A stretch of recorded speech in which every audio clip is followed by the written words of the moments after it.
it gives a well-rounded approach to digital and social strategy and gives you a few different perspectives so that you can choose the right path for yourself and what you're trying to achieve. Welcome back to Young Smart Money. My name is Apple Crater, and I am your host. So today in this episode, we've got a big name in the world of social media on the show. His name is Brendan Kane. He is a growth strategist, he is an author, he is a speaker, and he is somebody who is killing it on social media. So if you are somebody who is looking to grow an Instagram page, your personal brand, any kind of social media presence, this is going to be a value-packed interview for you. All right, so just to give you guys some quick context before we hop into the interview about who Brendan Kane actually is. Brendan Kane, he's a digital strategist for Fortune 500 companies, global brands, and celebrities. Okay, so this guy's working with people who are at the top of the top. He started his career in the entertainment industry. He managed digital divisions for 2 prominent movie studios, and then he actually went on to build some applications and campaigns for some celebrity clients that you might be familiar with, including Taylor Swift, Rihanna, Katie Couric, and many others. Okay, so this guy's working with people who you definitely know, working with household names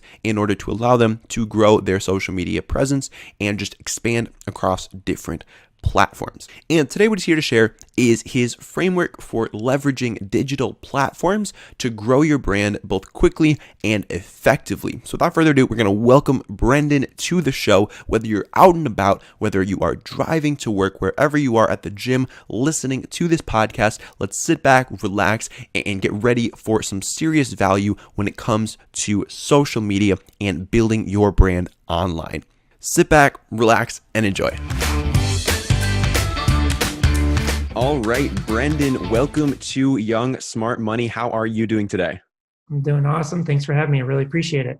Absolutely. So for those of you guys that aren't familiar with Brendan Kane and what he's all about, I'm going to give you a little bit of an intro because you definitely do deserve one, and then you can fill in any gaps that I sort of miss here. So basically what Brendan does, he's a digital strategist for Fortune 500 companies and celebrities, including Taylor Swift he's worked with Rihanna, he's worked with Katie Couric, like all of these huge names that he has worked with on their social media game. So this is somebody who has done a lot of cool things in the space. I'm really excited to break down some of the different things that he's worked on and ways that he's gotten to where he's at right now. So Brendan, thank you very much for joining us today. How are you doing? I'm doing awesome. I really appreciate you having me on the show. Awesome. Well, how did that intro sound? Anything else you want to fill in really quick? No, I think that's good. I mean, I can dive into more background, whatever be most helpful to the audience. Yeah. So the first thing I want to kind of dive into is, when did you get involved first with social media? Because I know it's a huge part of what you're doing right now. So can you fill us in a little bit on when that got started for you?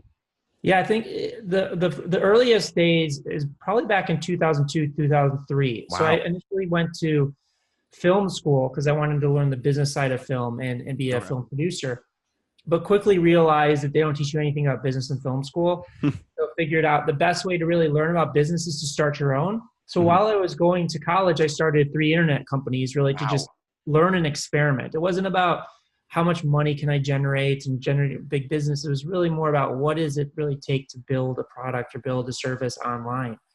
And then when I moved to LA in 2005 to pursue a career in film, it's when the entertainment industry started to reawaken to digital after the dot-com bust.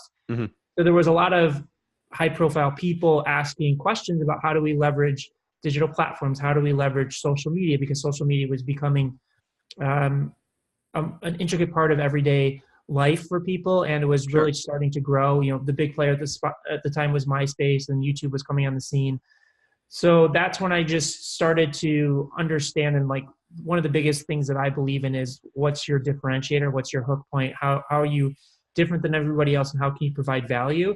And I just saw that there was a lot of these high profile people that were looking for answers, and just decided to leverage that knowledge and expertise that I had gained over the years in creating those internet companies to really forge connections, get my foot in the door, and get my career started.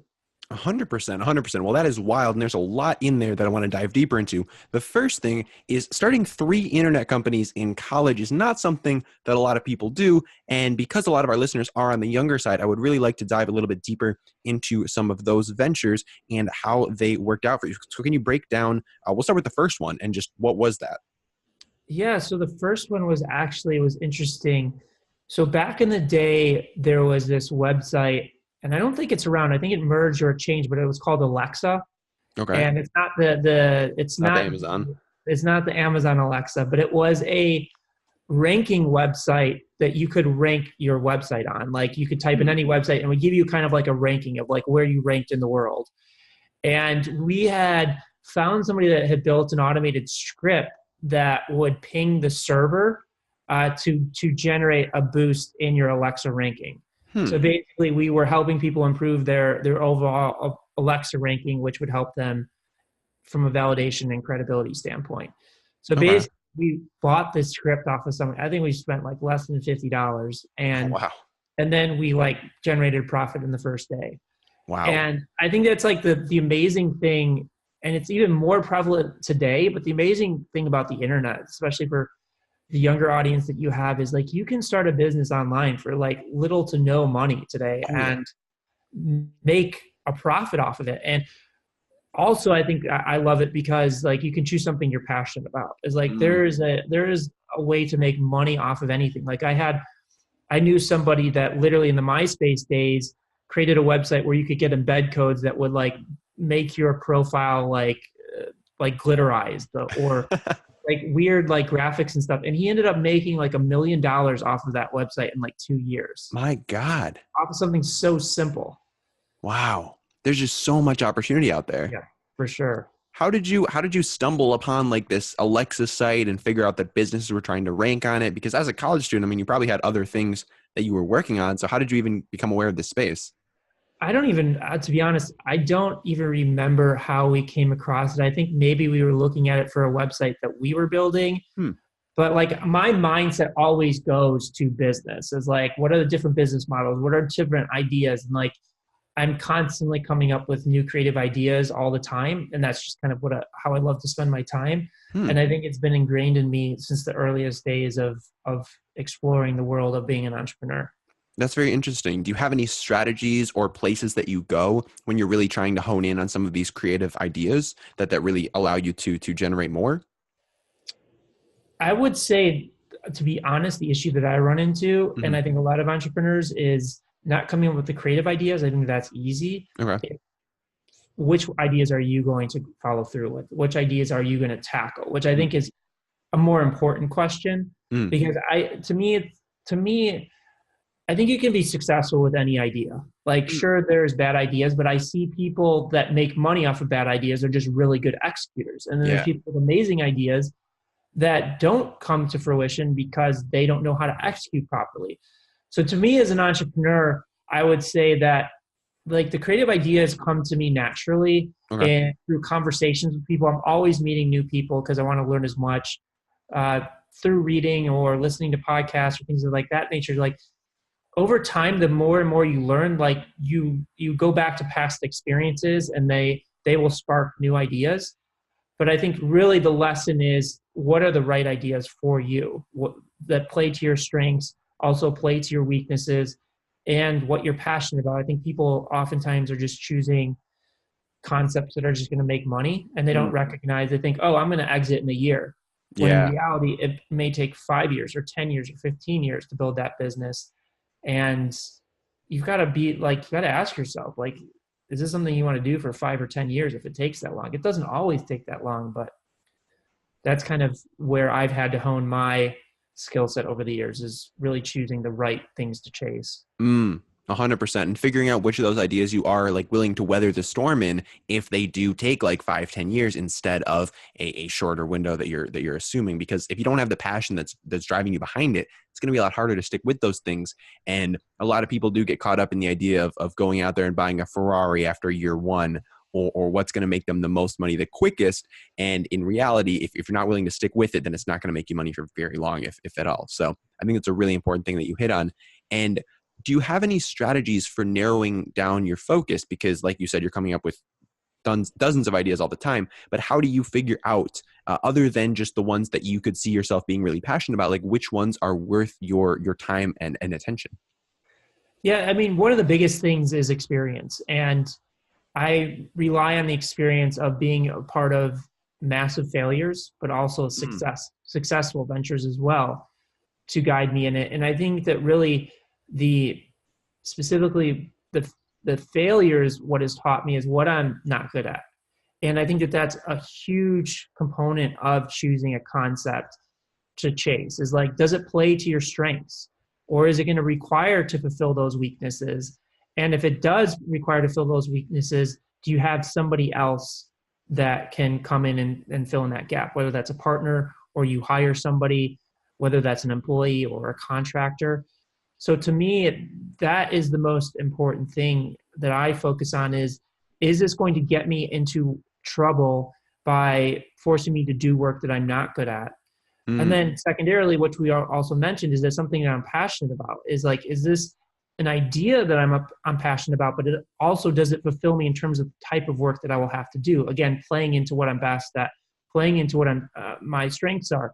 And I think that there's a huge misconception, especially, I think it's less so now. I think it's kind of going away, but there's this misconception that you have to get really good at your strengths. I mean, really good at your weaknesses. And I think that you should focus more on your strengths, because I think most things are a commodity today where you can hire people to fill in your weaknesses. Like if you're not a strong writer and your business requires somebody to write, or you need to put together sales presentations or decks, and you're just not good at that and it drains you, hire somebody to do it. Like there's so 100%. Many amazing writers out there. If you're not a great designer, like for example, like I built technology platforms for like 10 years and I don't know how to read or write a single line of code.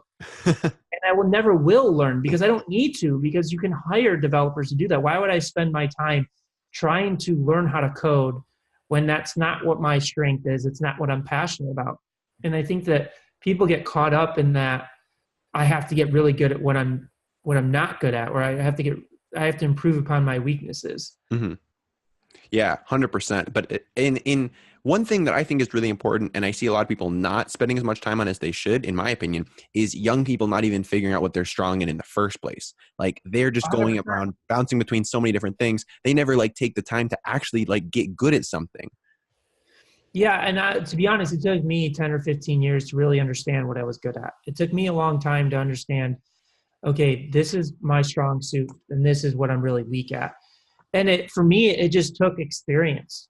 And I think that that's a huge thing that you have in your youth, is you have the ability to go off and try things and test things and fail. Like, I think that's the beauty of the country that we live in today, getting to explore and travel other parts of the world, is here failure is embraced. It's not something that's frowned upon. It's like, it's a part of the DNA of this country. It's the part of the DNA of entrepreneurs. But if you go to other parts of the world, it's frowned upon. Like especially like I go to London pretty often, and it's getting better, but failure is really frowned upon. It's not it's not one of those things that it's like, okay, just dust yourself off and try something new, where it is here in the US. And I think that that's why the tech community and the entrepreneurship community is so strong here, is that it's just constantly of like learning from your mistakes and failures. And as an entrepreneur, you have, at a young age, you have that ability. And I really encourage people, you don't have a family, you don't have a mortgage, you don't have kids,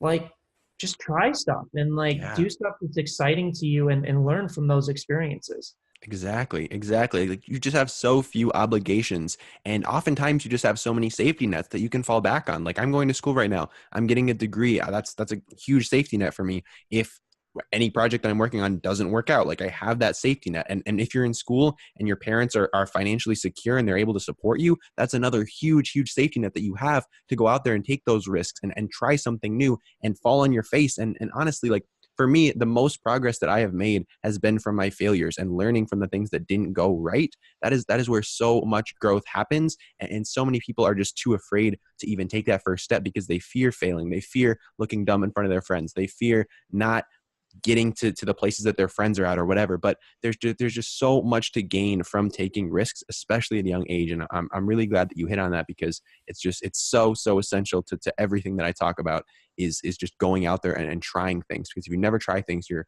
really just putting yourself in a poor situation. So I'm really with you on that. And there's so there's so much opportunity out there. So when you were getting started and really building these different companies, did you have many sort of mentor figures that you looked up to, or was it really just trial and error on your part and like falling down on your face a couple times? Very early on, it was just falling down and Hmm. just doing without mentors. Over the years, I have learned to identify mentors and try and pick people. I've picked people in the past that just haven't worked out, and you know, I've picked some really good people as well. So I think if you can find mentors, it's a huge benefit, because what it does is it mitigates your learning curve. Is that you can rely on people that have been there, that have done it, and can save you from making certain mistakes.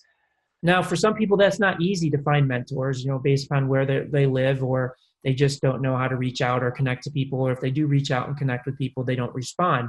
Hmm. And that's where, like, there's so many amazing resources out there today. Like, there's podcasts, there's books, there's so much information about that, specific. Like, for example, like Tim Ferriss just put out the book Tribe of Mentors, which is Yeah. all about him wanting to get advice from all these different mentors. Like, there's so many resources at your fingertips that, yes, it's awesome if you can get somebody to mentor you early on, like one-on-one or even in a group setting. But if you can't, there's so much information available at our fingertips today that wasn't really there 20 or 30 years ago.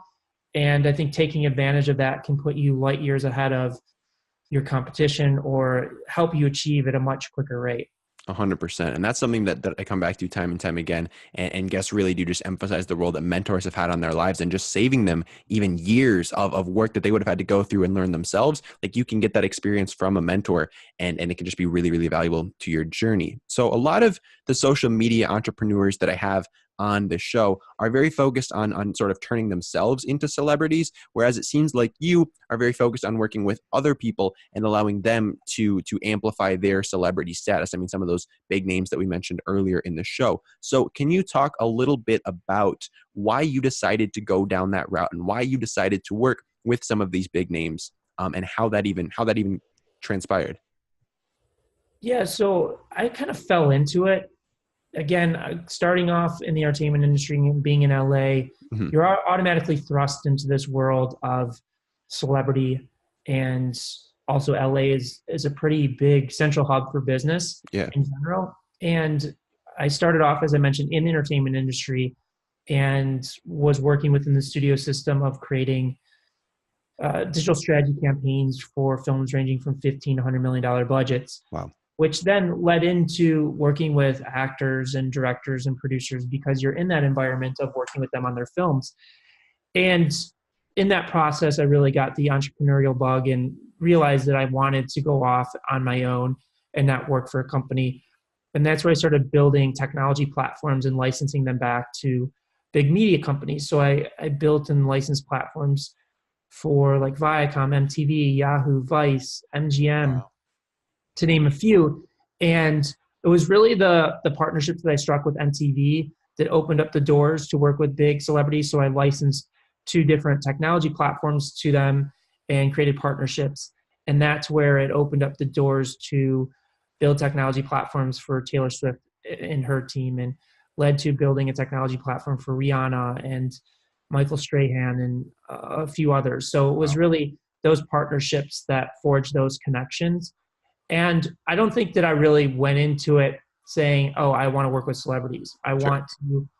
I want to build technology or help celebrities with social." Is I was more driven by the excitement to create platforms and then determining how those platforms could be leveraged. And one of those ways was through that partnership with MTV, which led to the celebrity and professional athlete angle.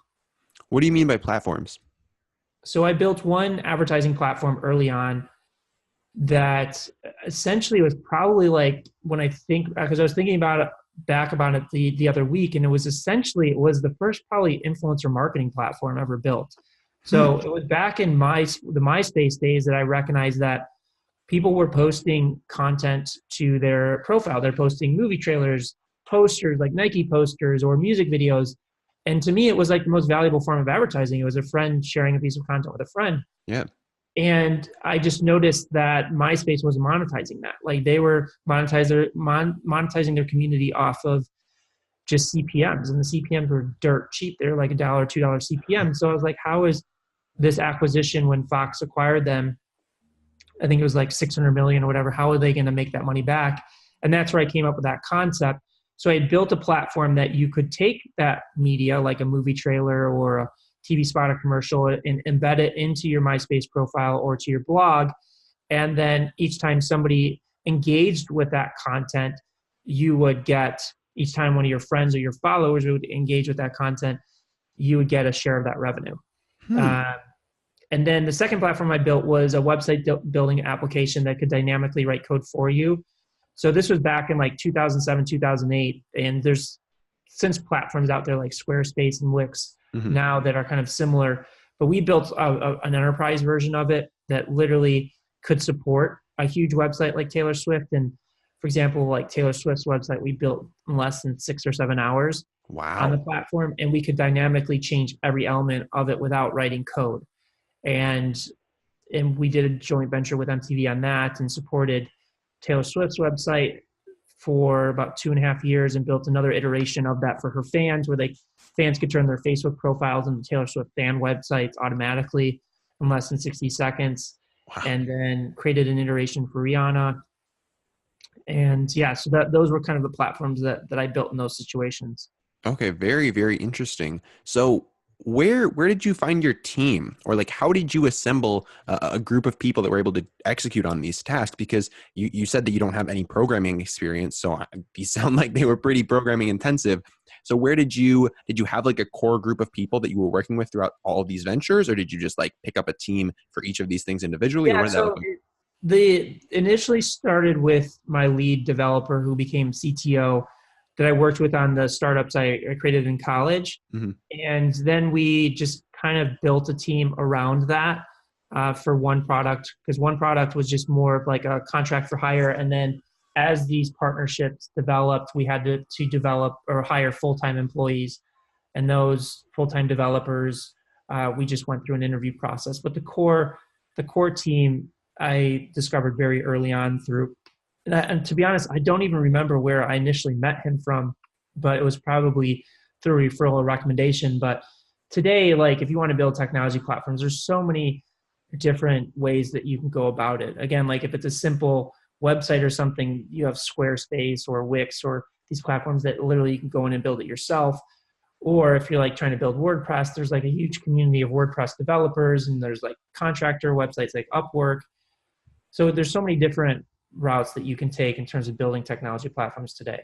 100%, 100%. I just hired my first couple of VAs online, and it's just been revolutionary. And there's so much opportunity for you for scaling up your team for relatively cheaply. If you are just bringing in some revenue, like the ability to scale is definitely there. And if you have that idea, if you have that, if you know where you're trying to get, bringing people on board that can get the job done is not, it's not terribly difficult, but you do have to be pretty careful about how you go about doing it. So do you have any tips for our listeners who maybe are getting started building a team and they're not really sure maybe some of the first steps to take or what to look for in potential partners that they decide to work with?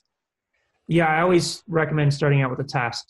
Is give them, especially when you're hiring contract workers, is Mm-hmm. give them a very specific task and say, okay, depending on what the task is, like if it's a pretty simple task, spend 2 hours doing this task and see what you can do. If it's a more complex task, maybe you need to give them 5 or 10 hours, but always giving them some type of test to see what they can come through with, and if they can deliver. Because I think sometimes people get overexcited by a great call Mm. or a great resume when it may just not be the right fit. So making sure that you're running tests, uh, task-oriented things, and also setting specific goals and objectives for the people on your team, and making sure that they're hitting those goals and objectives. And if they're not hitting those goals and objectives, clearly find out why they're not. I mean, maybe it's something on your end that you're not supplying them, or you're not clear enough in your direction. But I think that those are super critical when you're talking about hiring people, even on a contract basis. 100%. That accountability is huge. And if somebody is able to not, if they're able to get away with not doing what you ask them to do, and there's no like repercussions for that, if you don't follow up with them, then they're going to get in the habit of doing that because there's no negative consequence for them. So it's really important to, establish those clear benchmarks that you want them to hit. And if that doesn't happen, having that follow-up conversation and really figuring out what went wrong and what you can do to improve, I think is huge. And now what I want to dive into more is the social media side of things and what you've been able to do over there. So you released a book recently called 1 Million Followers in 30 Days, I believe, sort of detailing how you were able to grow a massive following in a relatively short amount of time. So can we dive a little bit deeper into that? And first, can you just give us like a brief overview of what the book's about? Yeah. So the book is like I would say about 30 to 40% of the book is the system that I devised and how I was able to generate 1 million followers in 30 days on Facebook. But I'm a firm believer in that one strategy is not right for everybody. It's like, I think that's an issue that I see with social media experts or agencies. They basically sell only what they know instead of finding something that's the right fit for a client. And that's why I like to serve more as a strategist so that I can find the best approach for the individual client and what their specific objectives and goals are. So the rest of the book, I went out and interviewed my top partners and colleagues on how they were able to grow massive social followings and on other social channels. So we have a chapter on Instagram, YouTube, Snapchat, but also I dove into e-commerce and content testing and optimization, just getting like the best information from the people that I know and trust into one book so that it gives a well-rounded approach to digital and social strategy and gives you a few different perspectives so that you can choose the right path for yourself and what you're trying to achieve. 100%. And I'm glad you mentioned that, how a lot of agencies out there are really just trying to sell this like one size fits all model that doesn't usually provide the most value to the people that they're trying to work with. So I think it's really important to really tailor whatever you offer to what people actually need and not just have like your one package that you sell to everybody and expect that to do a good job at getting them the results that they're looking for. So I think that's really essential. And can you talk a little bit about, I've had a couple guests come on before and talk about Instagram and sort of refer to Facebook as like Instagram's like dying cousin and a platform that doesn't really have much potential left in it. But can you talk about really what you see there and how you were able to grow 1 million followers on this platform that a lot of people would claim as dead? Yeah, I first would disagree wholeheartedly that the platform's dead. I think that yes, there's probably some areas and there's some metrics out there because I read the articles as well about people saying it's dying. Yes, there's some audiences in specific parts of the world that there is declined usage. But first off, you have to look at, like, I think also people get so caught up in just thinking about things in terms of the US perspective. Where, there's, I don't know the exact numbers, but it's like 350, 360 million people in the US. Something like that. But there's over 7 billion people in the world. And people really don't, I don't know why, but we're very sheltered here in the US and we just think about ourselves and we don't really extend out of that. And you got to think that there's 2.2 billion people on the platform. There's 350 million people in the US. Like the platform's growing and there's a ton of people on there. Yes, there's certain segments that they're declining in terms of usage, and then obviously Instagram is picking up in that. But listen, I'm in the platform every day. I see the traffic. I use the ad platform, and you can just see people engaging with content. And there's a reason that Facebook is valued at what it's valued at in the hundreds of billions of dollars is because the platform works. And yes, Instagram is growing rapidly. Instagram is probably the most valuable from a brand perception perspective when you're talking about becoming an influencer and how brand dollars are allocated to that versus Facebook and YouTube. But when you're talking about a platform of that type of scale, there's still tremendous opportunity there. Now, it's not to say that you shouldn't focus on other platforms, or you may just say, I'm not interested in Facebook, I'm going to focus on YouTube, or I'm going to focus on Instagram. Completely fine. I just see an opportunity with the level of scale and how the platform grows. And the big differentiator between Facebook and the other platform, it's inherently a democratic platform. Is like the way that growth happens is you put content out through your channel and it extends out exponentially because it's based on the share feature. And like that's really what the platform is a sharing platform. Versus you look at Instagram and YouTube, it's not really based upon sharing. Like YouTube is based on views, view through rate. Yes, there's a level of engagement in terms of comments. Instagram, it's likes and comments. It's not really built around shares. So basically, it's more of like, for Instagram example, like you can't like, yes, people talk about going to hitting the Explore page and growing, but from my experience, like hitting the Explore page doesn't drive dramatic growth. Like No. I hit the Explore page all the time and maybe I get like 100, 200 follower gain. But with like Instagram, for example, like the growth is syndicating your content out on other people's channels and driving it back. So you're really relying heavily on distribution of your content for other people to distribute it.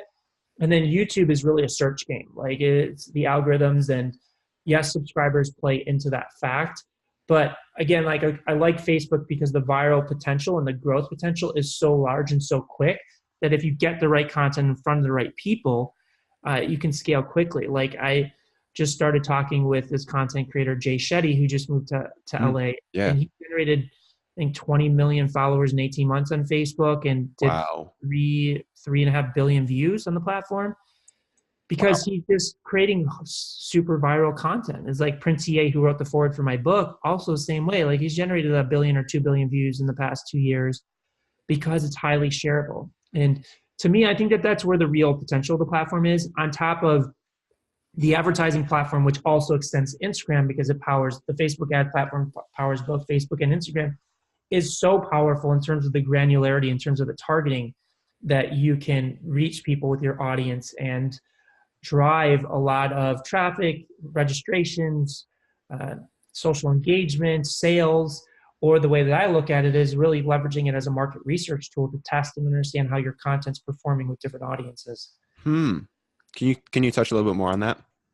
Yeah, so it was the process that I used to actually generate 1 million followers in 30 days on the platform, where it took about 3 years to develop the system, where basically I leverage the advertising platform as a market research tool. I don't leverage it as an advertising tool or a media buying tool. And what that looks like is I was able to develop a system where you can test content at scale, where you can take like a single piece of content and turn it into 100 variations in less than like 20 minutes. Wow. And what that looks like is like each variation is 5 elements. So you have the creative itself, which is like the video or the image. You have the headline. You have the demographics, like male, their gender or their age. You have the interest level. What are they interested in? Like what types of movies do they consume? What type of competitors do they engage with? What type of products or services? What type of cars do they drive? Are they in college? All of that. And then you have geolocation. So each one of those are interchangeable. And you can take one piece of content and interchange the headline. You can interchange the gender or the age and create all these different versions of your piece of content and test it under certain circumstances when it's seeded to different people, and really learn what it takes to generate the intended response that you're looking for, whether that's to follow your page, whether that is to generate an email registration, whether that is to get somebody to share that content. So literally, like you can test thousands of variations of content through that process. And that's what I did for my experiment of generating 1 million followers in 30 days. I tested 5,000 variations of content over that time period. Wow. And again, it sounds like a daunting task and a lot, but when you use the system of the 5 elements of a variation, you can scale quickly. And so what I did every night at midnight, I would schedule anywhere between 50 to 300 variations of content. And then I would wake up in the morning, I'd measure the results, what worked, what didn't work, and use those results to fuel the next set of tests at midnight. And I did that over and over again for 30 days to the tune of generating 1 million followers in 100 different countries. And it wasn't that I hadn't seen big numbers like that before, because I had seen that working with huge celebrities or major media organizations. It was, for me as an individual just sitting behind a desk that could connect with 1 million people around the world in such a short period of time, just really showed me the potential of having the right strategy and the right testing approach to content. Now, we're using that same methodology of testing to Instagram, and we're seeing a lot of success with growth on Instagram. But again, the distribution is different. Like Facebook, I was pushing out all this content through my page and extending out and driving the following, versus Instagram, we're testing content and then taking that content and distributing it on different channels to drive traffic and follower growth back. Okay. So basically how I'm hearing this is you created, was it just one piece of creative, or did you have a bunch of pieces of creative as well? No, we had a bunch of different pieces of creative.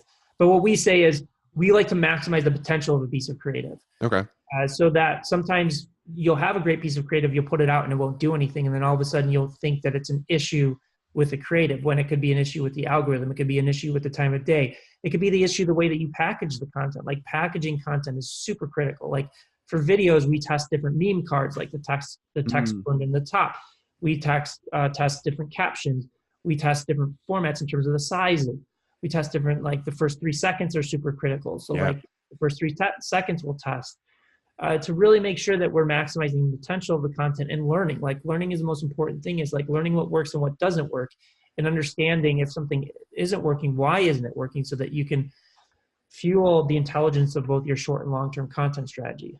100%. Experimentation has been so key to everything that I've done on social media, because things are always changing and people's tastes are always evolving. So being able to keep up with that and figuring out, okay, what do I need to do in the first 3 seconds? What do I need to have on the thing, to have on the meme card to have people actually click on it? Is really, really essential. But so basically you're running all these micro tests, and then what are you doing with the results? So you're running tests against all these different audiences, all these different headlines, and then how are you analyzing the results? What are you using those for? So I'm just basically looking at the data and the key KPIs that I'm looking for. So Okay. a lot of the metrics that we focus on is shareability. It's like, how do we get more people to share our content? So we measure the response rate, the share, like how many people share this content versus how many people are exposed to it. And just like, we're not doing like huge quantitative analysis or anything like that. We're just really honing in on what the core metric is and how the content variation performed in terms of that core metric. And it applies to Instagram as well. As like, we'll put a piece of creative out there, and at the simplest form, we'll say, well, how many followers did this piece of creative generate when we distributed through our network versus another piece of content? And you'll see the clear difference. And it will really show you the power of creative. Like one piece of creative could, on Instagram, for example, like we have a partner that has 15 million followers. So we'll put a piece of content on his network, and like sometimes it could only generate 100 followers versus another times it could generate 2,000 or 3,000 followers. And that just shows you the power of content and having the right content and packaging it right. Because I think people think that, oh, if you put your content in front of 1 million people, all of a sudden your problems are going to be solved and you're all of a sudden going to be successful. But it's like, that's not the case. Like, you have to have the right message. It has to be packaged properly, and you have to have the right call to action in order for it to generate the impact or effect that you're looking for. So what would you say to a listener who might be trying to build up their own personal brand, just get in front of more people and provide value to people, who wants to do something like this on a smaller scale? Maybe they're a college student, they don't have the funds to run all of these different tests within Facebook ads. What are some good strategies on a low budget to get some exposure, do some different testing, or what would you recommend for getting started on a low budget? Well, I think first off, it's starting with who is the audience you want to reach. Get very specific on the audience you want to reach, and then who are the people that are currently speaking to that audience and who are doing it in an effective way. And I'm not saying like, look at Kim Kardashian or Taylor Swift, because those are the outliers. Like, you can't learn as much from them because they're at the pinnacle. But I would look at people that have generated anywhere between 100,000 to like 700,000 followers that are not big TV stars or have a professional athlete or any of them, and really become a student of how they're positioning their content. Like, how are they packaging their content? What is the tone? What is the look? What is the feel? And go through their content and see like the difference in engagement between different posts, and try and understand like, why did this post get like 10,000 times, but this post got like 1,000 times, and become a real student of other people that are being successful. You can learn a tremendous amount just from that. And then when it comes to your account, is just simply tracking the analytics yourself. Is like, you can just put all of your posts in an Excel spreadsheet and track the engagement rate from post to post, and try and make assumptions of why certain content's working better than others. 100%. And there's just so much data out there, like you said, on all of these different accounts with people that are reaching your target market, that you can go through and you can see, okay, what are their top performing posts? What do they have in common? What do the descriptions look like? Is there any text on the pictures themselves? What does the text look like? And just comparing all of that different data, you can really get a good picture for what your target audience is really looking for and what would show up and resonate with them as something that they're already engaging with. So I think that's really, really key to look at people in the space that are already having success and modeling their success. I think that's really important. And also looking at all the posts that they've been tagged in can provide a lot of competitive analysis. What do you mean by that? So on Instagram, for example, there's a tab that shows you all the posts somebody has been tagged in.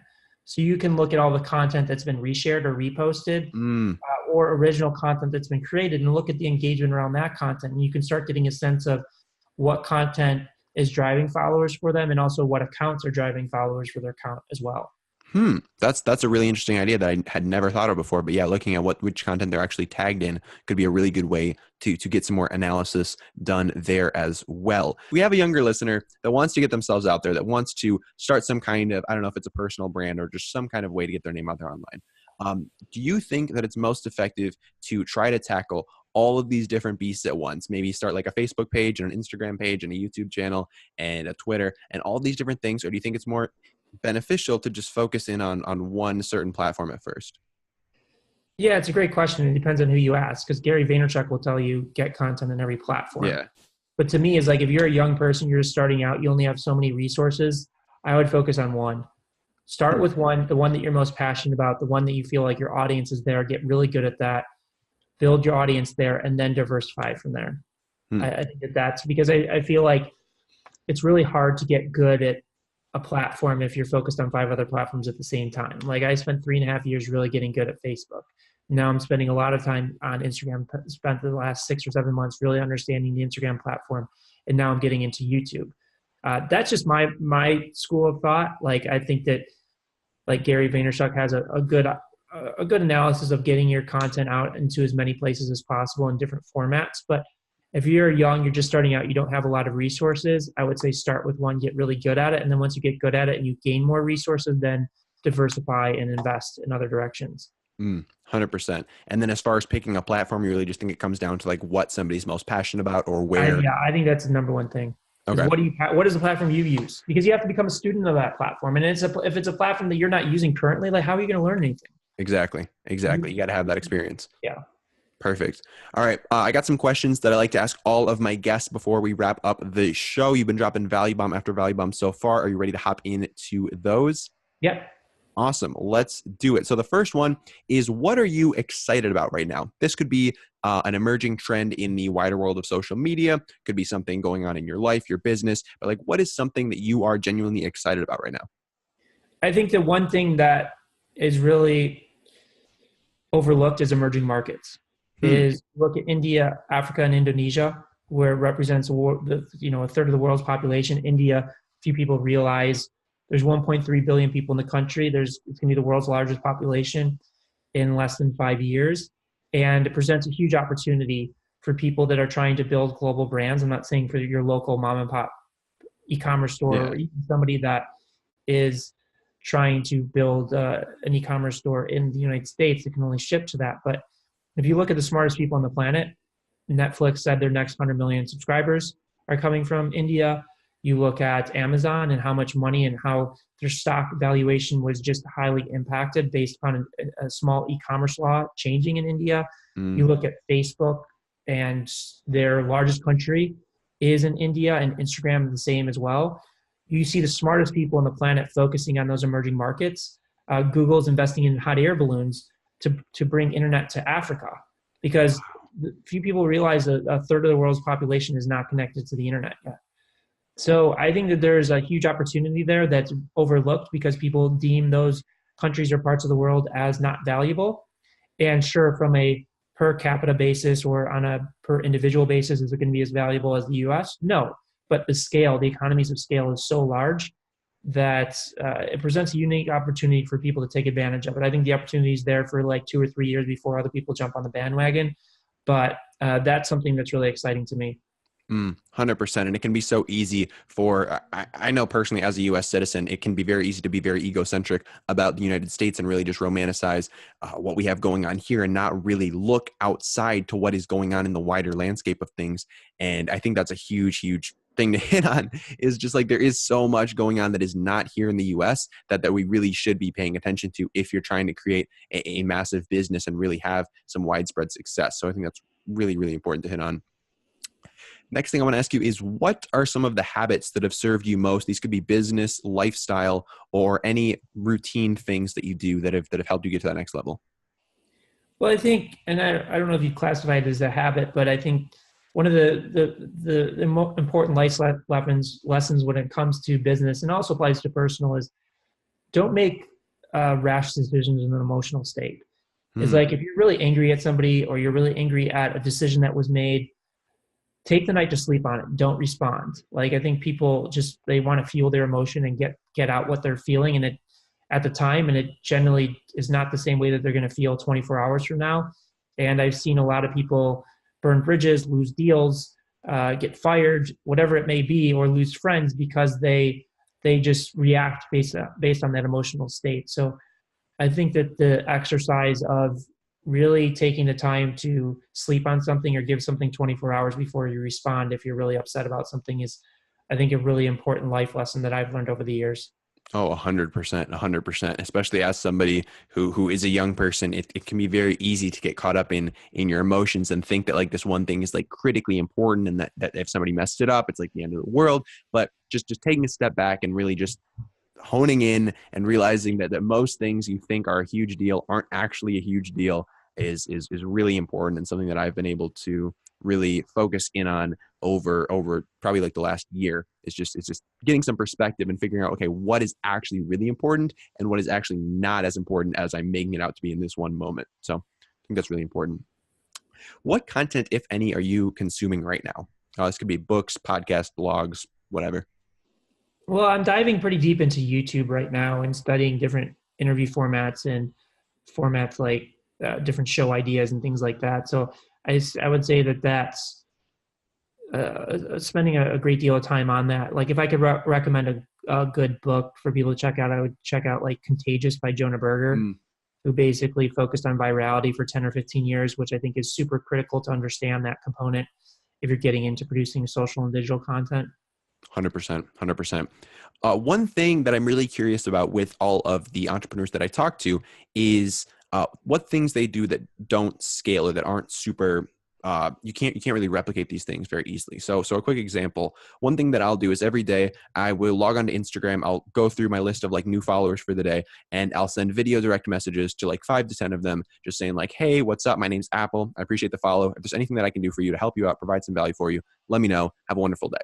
And that's something that I could like mass produce it if I just like didn't say their name and like just send it off to a million people. Like I could totally do that. But I like to keep it personal. I like to say their name in it. I like to make it be like actual, like me to them, just one-on-one.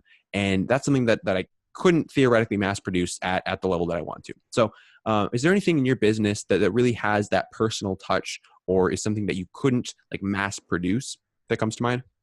I think to me, it's creativity. I think that's the hardest one to outsource. I mean, listen, you can do it. It's hard to do it at scale because you have to have people that really understand the creative vision in terms of the content that you're producing. And generally the people that are really good at that are very hot commodity. So they're priced accordingly, or they're already working for the best and brightest in the world. So Yeah. to me, I think that is one of the toughest ones to produce at scale. 100%, 100% with you on that. Well, Brendan, last question that I have for you is just, where can people go if they want to find out more about you, what you're doing, what you're up to? Where should I direct our listeners to in the show notes below for them to follow up with you? Yeah, so they can check out more about the book at 1millionfollowers.com. I mean, the book's available on Amazon and all the major retailers like Barnes & Noble and all of that. If they want to get in touch with me directly, they can direct message me on Instagram at Brendan Kane, or they can email me at B as in boy at seekers, SEAKERS.com. All right, awesome. I'll be sure to provide all of that in the show notes as well. Brendan, you have been dropping so much value on our listeners today. Any last words of wisdom that you want to share with an audience of young people? I would just say constantly keep learning. Just that's the key to everything, is don't get complacent. Always test and try new things and explore the opportunity of learning. 100,000% with that. There's so much opportunity out there. Go out there, learn something, take advantage of it. Brendan, thank you again so much for your time. Thank you for spending it on Young Smart Money today. I really do appreciate it, man. For sure. Thanks for having me. All right, well, that's going to wrap it up for this episode of Young Smart Money. Again, if you guys did enjoy the show, do remember to leave us a 5-star review on iTunes. It really does help us get in front of more people with the show. It helps you hear from even more amazing guests. It just makes the world go round when you do smash that 5-star in iTunes. And if you guys want me to shout you out in my Instagram story, I am always up for that. So if you send a screenshot of your review to Apple Creator Official on Instagram, shoot me a DM of that or just tag me in it. Would love to repost it on my short story and give y'all a shout out there. Otherwise, I hope you guys do have a wonderful day, whether you're out walking the dog, whether you are at the gym, whatever you are up to on this fine day. I hope it is a splendid one, and I will see you in the next episode. Have a wonderful day. Real quick, just launched a new project called the Online Course Examiner, basically the Yelp of online courses. It is blowing up lately, onlinecourseexaminer.com. Check it out.